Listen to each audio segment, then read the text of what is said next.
Parents of teenagers. Parents of teenagers come to me all, I have my son, he just doesn't listen to me anymore. Can you talk to him? Like I have some prescription drug that I carry with me that, or you know what it is? The son comes over, I'm gonna be like, and all of a sudden, he'll be this amazing kid. But if you just talk to him, no. What if you talk to him? And where were you when there was time to talk to him? Let me tell you something I'm going to talk about parents first a little bit, then I'll talk about couples, and that's the only time we have. Two things. Two kinds of fundamental relationships, your relationship with your children and your relationship with your spouse. So we'll talk about some very basic things in regards to both. When your children are little, when they're 5, 6, 7, 2, 3, 4, you know what the most important thing is? I have 5 of those, I could tell you. The most important thing to them is your approval. They want to make you proud, man.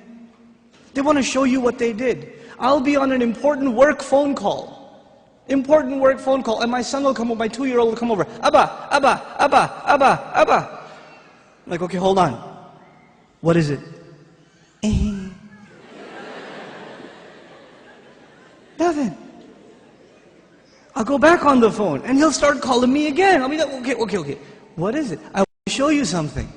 What do you want to show me? That is it. But you know what I'm supposed to do? Oh my God, that's awesome! Do it again! I'll call you back.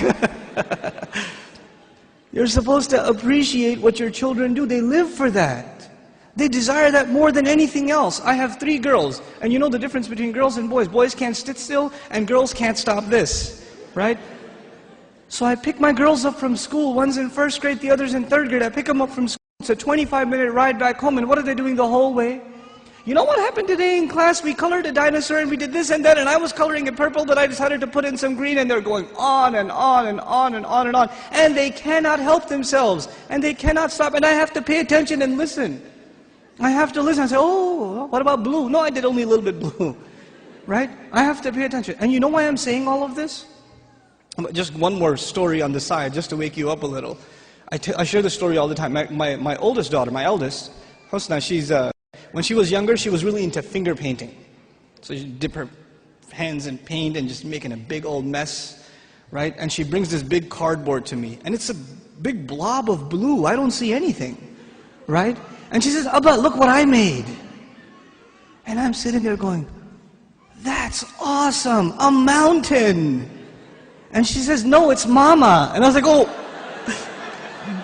don't tell Mama. But the point I'm trying to make is they live for your approval. Live for it. But those of you that have children that are teenagers, do they get in the car when you pick them up from school and they can't stop telling you about what happened? Does that happen? Now, you know what happened in school today? My teacher said this and that and the other, and I got an A on my paper. Nope. They're quiet. And you're trying to tell them, how was your day? It was okay. So what'd you do? Something. Where are you going today? Somewhere. They don't talk. Getting them to talk is like an interrogation at a police station. And they're not saying anything to you. And while trying to ask them questions, they're texting their friend, my dad is asking too many questions today. You know? I don't know what's up. Did you tell him something? What I'm trying to get at is very simple. At a younger age, your children crave your attention. And when they get older, you will crave their attention. But if you don't give them attention when they're tiny, when they come to you with their toys and you say, go in your room, I'm watching the news. The game is on, could you take him please? Come on, I had a long day at work. I don't want to deal with this right now. I have friends over. It's embarrassing. Go to sleep. Go get out of here. When you have this attitude towards your children, like they're an obstacle in your path, your job was at work. When you come home, you're on vacation. No, buddy, your job began when you came home. That's your job.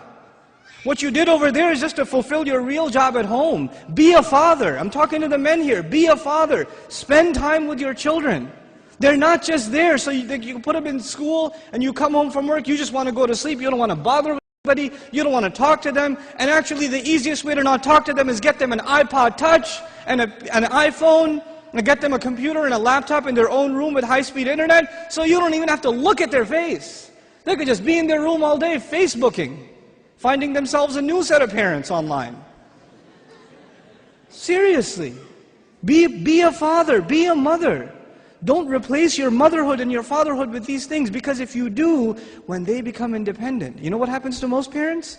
To most of you, your children, they only see you as a bunch of dollar signs walking around. And the only time they come and talk to you, Dad, can I have $5? Actually, nobody asks for $5 anymore, right? It's 20s nowadays. And I know youth, they haven't seen money that small. They don't know fives. Can I have $20? Can I go to the mall? Can you drop me off? Can I go over to my friend's house? Can I do this? Can I do that? Can I do the other? When they want something, they come to you. Otherwise, you don't see them. And when they get to a certain age where they are old enough to make their own little bit of money, guess what? You're not going to see them at all. Because your cash register is no longer relevant.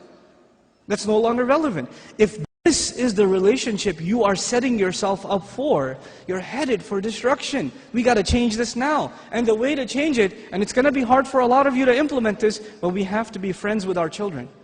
We have to be their best friends. They should enjoy hanging out with us the most, the parents.